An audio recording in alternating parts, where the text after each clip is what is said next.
রাজনীতিতে এমন কিছু চরিত্র থাকে যারা স্রোতের বিপরীতে সাঁতার কাটতে জানে। রাজশাহী বিশ্ববিদ্যালয় বা রাবির রাকসু জিএস সালাউদ্দিন আম্মার ঠিক তেমনই একজন চরিত্র। সোশ্যাল মিডিয়া এবং রাজনৈতিক অঙ্গনে এখন তোলপাড়। দেশের আলোচিত রাজনৈতিক বিশ্লেষক পিনাকি ভট্টাচার্য একটি মারাত্মক সতর্কবার্তা বা আল্টিমেট ওয়ার্নিং দিয়েছেন। তিনি স্পষ্ট ভাষায় বলেছেন, রাকসুর জিএস আম্মারের সাথে পাঙ্গা নিবা না। এইটা আমার ফ্রেন্ডলি পরামর্শ, আমি দুইবার পরামর্শ দেই না। পিনাকি ভট্টাচার্য কেন ছাত্রদলকে উদ্দেশ্য করে এই পরামর্শ দিলেন? কেন তিনি আম্মারের পক্ষে এতটা দৃঢ় অবস্থান নিলেন? কারণ রাজশাহী বিশ্ববিদ্যালয়ের ক্যাম্পাসে যা ঘটেছে তা কেবল একটি ব্যানার ছেঁড়ার ঘটনাই নয়, এটি হলো তৃণমূলের নেতৃত্ব বনাম চাপিয়ে দেওয়া তোষামদির লড়াই। ঘটনাটি পরিষ্কার করা যাক। ক্যাম্পাসে লেজুর ভিত্তিক ছাত্র রাজনীতি নিষিদ্ধ, এটি সাধারণ শিক্ষার্থীদের ম্যান্ডেট।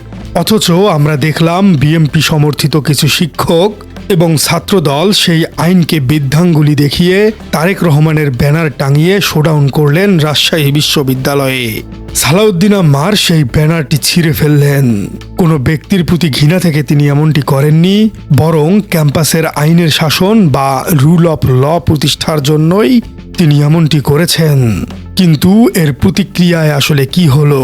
রাজশাহী বিশ্ববিদ্যালয়ের ছাত্রদলের সিনিয়র সহসভাপতি শাকিলুর রহমান সোহাগ প্রকাশ্যে হুমকি দিলেন, বিশ্ববিদ্যালয় প্রশাসন ও পরিবার না পারলে আমরা সালাউদ্দিন আম্মারকে পাগলাগারদে ভর্তি করব।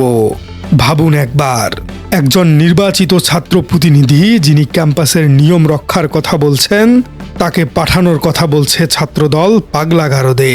চলুন বিশ্লেষণ করা যাক সালাউদ্দিন আম্মারের সেই ব্যানার ছেঁড়া কেন ছাত্রদলের কফিনে শেষ পেরেকটি ঠুকে দিল, এবং পিনাকির ওই এক লাইনের হুঁশিয়ারির পেছনের আসল রহস্য আসলে কি। শুরুতেই আসা যাক মূল ঘটনাটিতে। রাজশাহী বিশ্ববিদ্যালয়ে দলীয় রাজনীতির ব্যানার টাঙানো নিষিদ্ধ, এটি প্রশাসনের আইন। কিন্তু বিএমপিপন্থী কিছু শিক্ষক যাদের কাজ গবেষণা করা, তারা ক্লাসরুম ছেড়ে রাজনৈতিক কর্মীর ভূমিকায় অবতীর্ণ হলেন। তারা তারেক রহমানের ব্যানার টাঙিয়ে দিলেন। এই বিষয়টিকে সমাজবিজ্ঞানের ভাষায় বলা হয় ইন্টেলেকচুয়াল সার্ভিটিউড বা বুদ্ধিভিত্তিক দাসত্ব। সালাউদ্দিন আম্মার সেই ব্যানার নামিয়ে ফেলে একটি ঐতিহাসিক সত্য উন্মোচন করেছেন। তিনি বলেছেন, জাতীয়তাবাদ মানে একটা ব্যানার টাঙিয়ে নেতার দালালি করা নয়, নিজের আত্মপরিচয় ধরে রাখাটাও জাতীয়তাবাদী শক্তি। আম্মারের এই কথাটি ছাত্রদলের তথাকথিত জাতীয়তাবাদের সংখ্যাকে পুরোপুরি প্রশ্নবিদ্ধ করেছে। ছাত্রদল মনে করে নেতার ছবি টাঙানো আর স্লোগান দেয়াটাই রাজনীতি। এই বিষয়টিকে বলা হয় পলিটিক্স অফ সিম্বলিজম বা প্রতীকের রাজনীতি। কিন্তু আম্মার বিশ্বাস করেন পলিটিক্স অফ সাবস্ট্যান্স বা সারবত্তার রাজনীতিতে। তিনি শিক্ষকদের ধুয়ে দিয়েছেন। তিনি বলেছেন, নিজের সবচেয়ে বড় সম্মানের পরিচয় একটা বিশ্ববিদ্যালয়ের প্রফেসর। সেই পরিচয়ে থেকে যখন একটা দলের প্রতি নেতা হওয়াকে বেশি গর্বের মনে করেন, তখন জাতীয়তাবাদী শক্তির সর্বোচ্চ লঙ্ঘনই করেছেন। বাংলায় একটা প্রবাদ আছে, যে সর্ষে দিয়ে ভূত তাড়াবে সেই সর্ষেতেই ভূত। শিক্ষকরা নিজেরাই যখন আইন ভাঙছেন, তখন আম্মার বাধ্য হয়েই সার্জনের ভূমিকায় অবতীর্ণ হয়েছেন। তিনি সেই বিষাক্ত ব্যানার সরিয়ে দিয়েছেন। এখন আসা যাক ছাত্রদল নেতা শাকিলুর রহমান সোহাগের সেই হুমকির বিষয়ে। তিনি বলেছেন, আমরাই সালাউদ্দিন আম্মারকে পাগলাগারদে ভর্তি করব। এই হুমকিটি প্রমাণ করে ছাত্রদলের নেতারা কগনিটিভ ডিসোনেন্স বা জ্ঞানের অসঙ্গতিতে ভুগছেন। যুক্তি দিয়ে যখন আম্মারের মোকাবেলা করা যাচ্ছে না, তখন তারা ব্যক্তিগত আক্রমণের পথকেই বেছে নিয়েছে। রাষ্ট্রবিজ্ঞানে এই টার্মটি আছে, যাকে বলা হয় আর্গুমেন্টাম অ্যাড হোমিনেম। অর্থাৎ যখন আপনার কাছে প্রতিপক্ষের যুক্তির কোনো জবাব থাকে না, তখন আপনি তার চরিত্র নিয়ে আক্রমণ করবেন অথবা তাকে পাগল প্রতিপন্ন করার চেষ্টা করেন।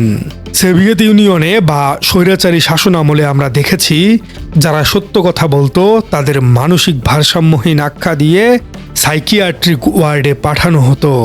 ছাত্রদল আজ সেই ফ্যাসিস্ট প্লেবুক বা ফেসিবাদের পুরনো পাণ্ডুলিপি অনুসরণ করছে।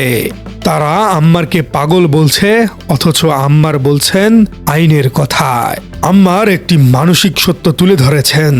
তিনি বলেছেন, স্যারের হয়তো মনে নেই গতকাল শহীদ প্রেসিডেন্ট জিয়াউর রহমানের ৯০তম জন্মদিন ছিল।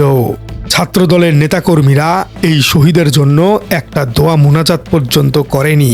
তাদের দলের প্রধান একজন ব্যক্তির জন্মদিনের দিন পুরো দিনটি তারা পার করলো মানুষটাকে গালি খাইয়ে। কতটা নির্মম সত্য। ছাত্রদলের কাছে জিয়াউর রহমানের জন্মদিনের চেয়ে আম্মারকে গালি দেওয়াটাই বেশি গুরুত্বপূর্ণ হয়ে দাঁড়িয়েছে। আম্মার প্রমাণ করে দিলেন যে এরা জিয়ার সৈনিক নয়, এরা আসলে ক্ষমতার পূজারী।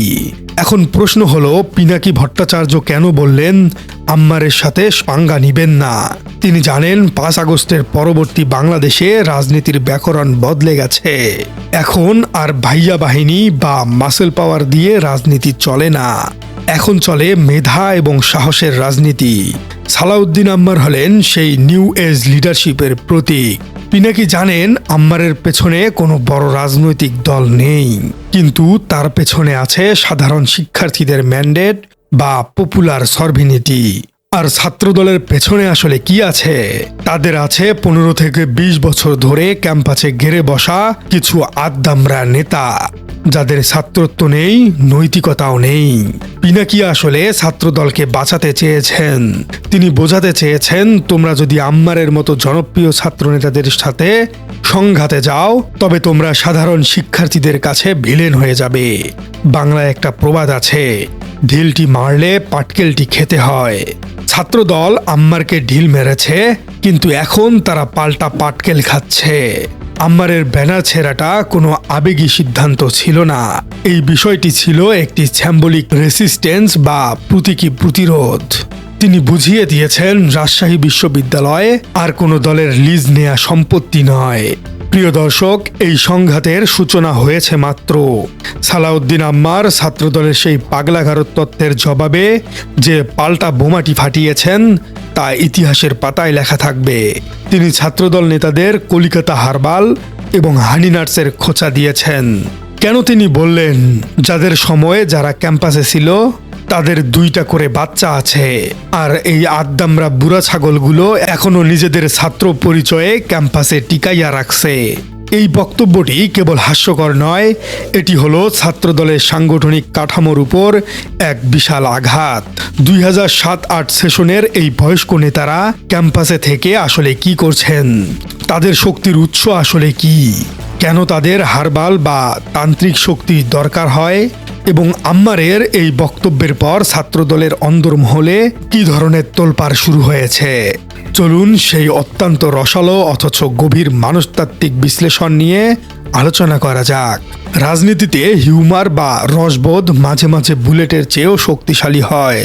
রাকসুর জিএস সালাউদ্দিন আম্মার ছাত্রদলের নেতাদের উদ্দেশ্যে যে মন্তব্য করেছেন তা সোশ্যাল মিডিয়ায় হাসির খোরাক জোগালেও এর গভীরে লুকিয়ে আছে বাংলাদেশের ছাত্র রাজনীতির এক ভয়াবহ ট্র্যাজেডি। আম্মার বলেছেন, যাদের সময়ে যারা ক্যাম্পাসে ছিল তাদের 2টা করে বাচ্চা আছে, প্রথমটার বিয়ের আলাপ চলছে, আর এই আদ্দামরা বুড়া ছাগলগুলো এখনো নিজেদের ছাত্র পরিচয়ে ক্যাম্পাসে নিজেদেরকে টিকায়া রাখছে। তিনি আরও যোগ করে বলেছেন, কলিকাতা হারবাল, ঘরের বাজারের হানি নাটস এবং সর্বশেষ চিকিৎসা তান্ত্রিক শক্তি। অনেকেই ভাবছেন আম্মার হয়তো রাগের মাথায় গালিগালাজ করেছেন, কিন্তু একজন পলিটিক্যাল অ্যানালিস্ট হিসেবে আমি বলবো আম্মার এখানে সোশ্যাল প্যাথোলজি বা সামাজিক বিধি নির্ণয় করেছেন। একজন ৩৬ বছর বয়সী মানুষ, যার এতদিনে কেরিয়ার গুছিয়ে সংসার ধর্ম পালন করে বাচ্চা বাবা হওয়ার কথা ছিল, তিনি কিনা এখনো ক্যাম্পাসের ক্যান্টিনে বসে ফাও খাচ্ছেন এবং ২০ বছরের প্রথম বর্ষের তরুণের উপরে ছড়ি ঘোরাচ্ছেন। সালাউদ্দিন আম্মার ছাত্রদলের এসব নেতাদের নাম দিয়েছেন আদ্দামরা বুড়া ছাগল। গ্রাম বাংলায় একটা প্রবাদ আছে, বুড়ো শালিকের ঘাড়ে রো, অর্থাৎ বয়স হয়েছে কিন্তু স্বভাব বদলায়নি। একজন ৩৫ বছরের লোক যখন ১৮ বছরের ছেলের সিট দখল করে তখন সে জাতীয়তাবাদী হয় না, সে হয় ন্যাশনাল লায়াবিলিটি বা জাতীয় বোঝা।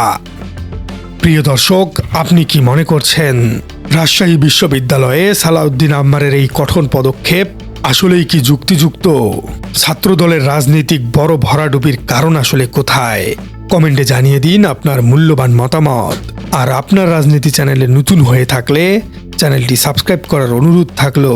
দেখা হচ্ছে পরবর্তী কোনো ভিডিওতে।